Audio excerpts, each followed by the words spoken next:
Oduuwwan maddeen biyyaalaatti arganitti dabarra. Waraana Israa'elii fi Filisxeen guyyoota 19ffaaf adeemsifamaa jiruun lubbuun daa'imman Filisxeen 2360 ol ajjeefamuun gabaafametti jira. Paatrikiin mana amantaa Kaatoolikis waamicha nagaa dhiyeessanitti jiru. Boromashii gabaasa miidiyaalee adda addaa akkaataan itti hordofeera.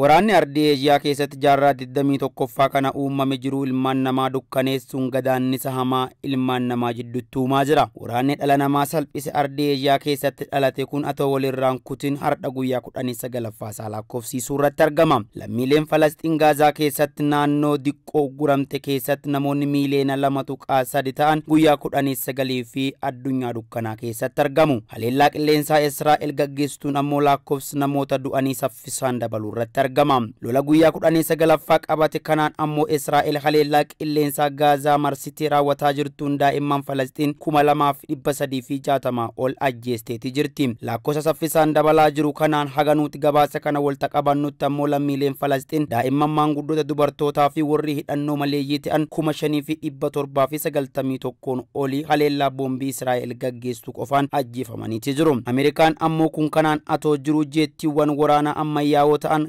saatiiwwan muraasa keessatti barbadaa'insa ol aanaa dhaqqabsiisuu danda'an F-16 jedhamanii gara baha jiddu galeessaatti guuruu irratti argamti. Saatii Ameerikaan jettiiwwan waraanaa kana gara biyyoota jiddu galeessaatti ergaa jirtutti ammoo waajirri qindoomina dhimmoota ilmaan namaa ka dhaabbata mootummoota gamtoomanii hospitaalonni Gaazaa keessatti jiran harki 3 keessaa tokko akkanuma ammoo kiliinikoonni eegumsa fayyaa sadarkaa duraa irratti argaman 3 keessaa 2 sababa miidhama haleellaa qilleensaatii fi hanqina boba'aatiif jecha cufamanii akka jiran addeesseeti jira. Meeshaaleen murteessoon tajaajila fayyaa daa'imman reefu dhalatanii fi oolan ammoo guutumaan guututti dhabamuu irratti akka argaman haakimoonni Gaazaa keessatti jiran addeessaniiti jiru. Addeelolli kamuu hin jirretti ammoo lammiileen Falasxiin keessa jiraatan West Bank keessatti Israa'el lammiilee Falasxiin 103 ka ta'an ajjeesu TRT World maddeen isaa obeeffachuun gabaasee jira. Isaan keessaa ammoo lammiileen 2 mana hidhaatii baafamanii akka ajjifaman miidiyaan kun balballoomseetii jira. West Bank ammoo jiddu gala waldiddaa Israa'el fi Hamaas keessaa tokko yoo taatu dhaabbanni mootummoota gamtoomanii ammoo haala qabiinsa mirga ilmaan namaa West Bank keessa jiru irratti sodaa qabu torbaan dabarte keessa ibsi akka tures ni yaadatama. Pireezidaantiin Tarkiyyee Rasiib Xaayib Erdogaan ammoo badiinsi Gaazaa keessatti raawwatamaa jiru cadheessa addunyaan waraana Raashiyaan Yuukireen irratti bantee keessatti agarsiiseen walqixa jedheetii jira. Biyyoonni addunyaatiif dhaabbileen addunyaa dhugaa dubbachuu irraa duubatti jechuu fi fakkeessummaa hafarsuu irratti xiyyeeffachuun rakkoon kun akka dhalatus ta'eera jechuun pireezidaantiin Tarkiyyee Rasiib Xaayib Erdogaan qeeqaniiti jiru. Yennaa lolli kun akkana jabaatee jiru kanatti ammoo Israa'elii fi hoogganaan dhaabbata mootummoota gamtoomanii Antooniyoo Guutarees jidduutti waldiddaan yaadaa fi wal hubannaa dhabiinsi hamaan dhalateeti jira. Dhaabbata biyyoota gamtoomanii kanatti ambaasaadderiin Israa'el Gilaand Erdaan dureen dhaabbaticha Antooniyoo Guutarees dhaabbaticha hoogganuudhaaf ga'umsa tokkollee hin qaban jechuun akka aangoo gadhiisanis gaafachuu hordofe ammaan tana wal qeeqiis kun akkaan ol ka'eetii jira. Israa'el ammoo qondaaltota olaanoo dhaabbata mootummoota gamtoomanii akka gara Israa'elitti hin seenneef jecha viizaa seensaa ka dhoggattee jirti yennaa ta'u ministeerii muummee Israa'el duraanii Yaa'ir Laapidiin ammoo lola Israa'elii fi Falasxiin kanarratti miidiyaaleen idil addunyaa wal dhabdee kana loogii waan agarsiisaniif akka hammaatuuf illee sababa ta'eera jechuudhaan himata dhiyeessaniiti jiru. Yaa'ir Laapidiin akka jedhanitti sabaa himaaleen idil addunyaa loogummaa agarsiisuun waraanni kun akka hammaatuuf akkasumas ammoo qabatamaan dhugaan jiru akka dhokatuuf sababa ta'eera jechuun qeeqa isaanii kaasaniiti jiru. Kun kanaan atoo jiru ammoo pireezidaantiin Faransaay kaleessaaf Israa'el daa'atan Emmanuel Macron addunyaan akka Hamaas loltuuf waamicha dhiyeessaniiti jiru. Macron waamicha kana ka dhiyeessanii yennaa Israa'el daawwachaa jiranitti yoo ta'u Israa'el ammoo lola guyyoota haganaa kana gooteenii loltoota Hamaas ka walakkaan ol ta'an lafarraa fixeera jechuun dhaadachuu irratti argamti. Haga ammaattis hogganoonni addunyaa gurguddoon 4 lola Israa'elii fi Falasxiin hordofuun Israa'el daawwatanii ka jiran yoo ta'u pireezidaantiin Faransaay Emmanuel Macron ammoo kaleessa Israa'el ka seenan ta'uun isaanii yaadatama. Isaan dura ammoo hooggantoonni biyyoota akka Ameerikaa, Jarmanii fi Ingiliz Israa'el daawwatanii ka ba'an yennaa ta'u pireezidaantiin Faransaay Emmanuel Macron ammoo gareewwan gamtaa idil addunyaa kanaan dura humnoota shororkeessaa ISIS jedhaman lolaa turan marti isaaniitu amma wal ta'uun Hamaas lafarraa balleessuu akka qaban waamicha dhiyeessaniitii jiru. Rootersi akka gabaasetti Macron gara Israa'el ka deeman jalqabumaayyuu Hamaas waliin waraana keessa ka jiru jirtu Israa'eliif deeggarsa kennuuf akka ta'ee fi akkanuma ammoo aantummaa biyyi isaanii Israa'eliif qaddu agarsiisuudhaaf jechuudhaan ibsaniitii jiru. Waraana kanaan ammoo Maakroon ibsa waloo muummicha ministeeraa Israa'el Benjaamin Netanyaahuu waliin kennanii kun haleellaa shororkeessummaa hamaa yennaa ta'u namoota booji'aman kan akka gadhiifamanii fi ammoo lammiileen Faransaay 9 ka booji'aman gadi akka lakkisfannuu fi waan kamuu raawwachuu akka dandeenyu ni tolchina jechuun dhaadataniitii jiru.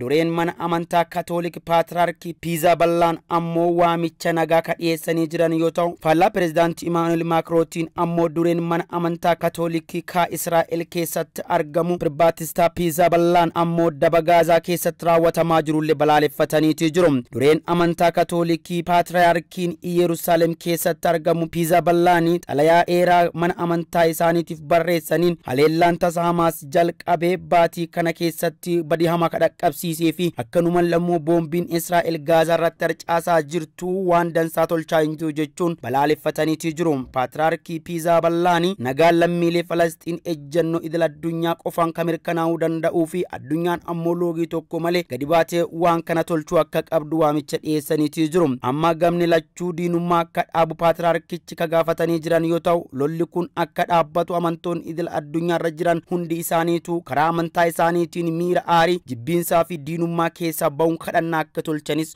waamicha dhiyeessaniitii jiru. Amantoonni hunduu ammoo gara miira kadhannaa fi dhiifamaatti akka deebi'aniif ammoo fedhii nagaa akka agarsiisanis Paatriyaarkii Piizaa Ballaan waamicha godhaniitii jiru. Piizaa Ballaan xalayaa isaanii keessatti ammoo ayyaanni uumaa isaanii hawaasa Falastiin Gaazaa keessatti haleellaa boombiitiin dhumaa jiruuf akka dhaqqabus kadhannaa godheetii jira. Garuu ammoo qaamonni lamaanuu yennaa waraana kana banaa jiran kanatti bakka qulqulluu kabajamaa amantootaarraa akka if qusatan akeekkachiisaniitii jiru. Paatriyaarkiin kun itti dabaluun ammoo waldoonni amantaa idil addunyaa hundi isaaniitu kadhannaa akkasumas ammoo haqaa fi nagaa barbaaduu irratti akka wal ta'an gaafataniitii jiru. Gabaasa kana wal qabatuuf ammoo Tiyaarlitii World Associated Press, Al Jazeera, BBC, Crux, Time of Israel, Arab News, Anadolu, Agence France Press, France 24, The Guardian fi The Spectator Index fa wabeeffanneetii jira.